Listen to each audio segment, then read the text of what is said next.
یوم اساتذہ کے موقع پر اساتذہ اکرام کے نام ایک پیغام۔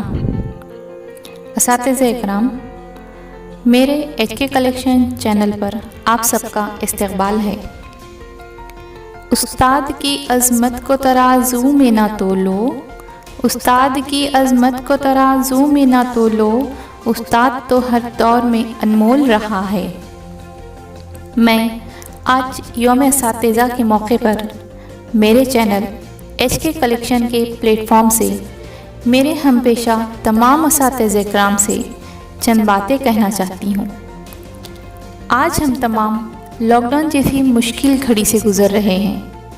اس لاک ڈاؤن کی وجہ سے نقصانات تو بہت ہوئے ہیں، لیکن سب سے بڑا نقصان تعلیمی نقصان ہوا ہے، اور یہ ہم سب بہتر طور پر جانتے ہیں۔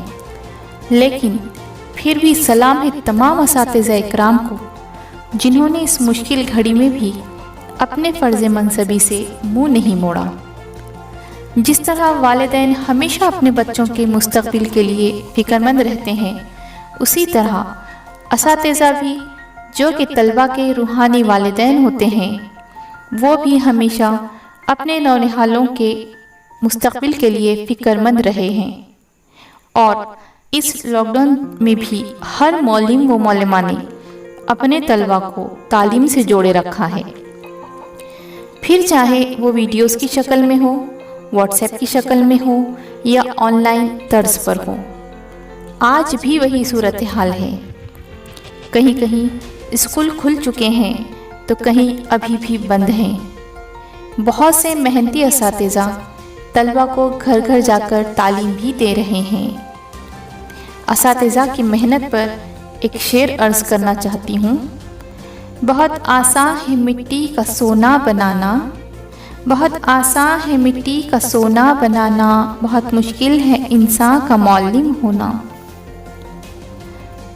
آج یوم اساتذہ تمام ہی طلبہ و طالبات کے ساتھ ساتھ اساتذہ کے لیے بھی ایک جشن کی طرح ہوتا ہے، لیکن 2 سال سے ہم اساتذہ اور طلبہ اس جشن سے محروم ہیں۔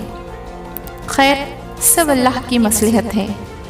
چلیے، چلتے چلتے سب سے اہم پیغام تمام اساتذہ اکرام کو دینا چاہتی ہوں کہ لاک ڈاؤن کے بعد جب بھی طلبہ ہمارے پاس اسکول میں آئیں گے تو وہ تقریباً کورے ہو چکے ہوں گے۔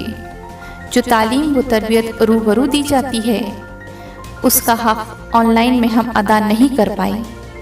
اس لیے جب بھی طلبہ آئیں گے تب ہمیں انہیں دل و جان سے محنت کر کے بہتر تعلیم کے ساتھ تربیت بھی بہترین دینی ہوگی، کیونکہ بچوں کے اخلاق میں بھی کافی گراوٹ آ چکی ہے۔ اللہ سے دعا ہے کہ وہ ہمیں بہتر نسلیں پروان چڑھانے میں مدد کرے، آمین۔ آخر میں اور ایک شعر تمام اساتذہ کے نام پر، ایک معلم کے نام پر۔ سورج ہوں زندگی کی رمق چھوڑ جاؤں گا، سورج ہوں زندگی کی رمق چھوڑ جاؤں گا، میں ڈوب بھی گیا تو شفق چھوڑ جاؤں گا۔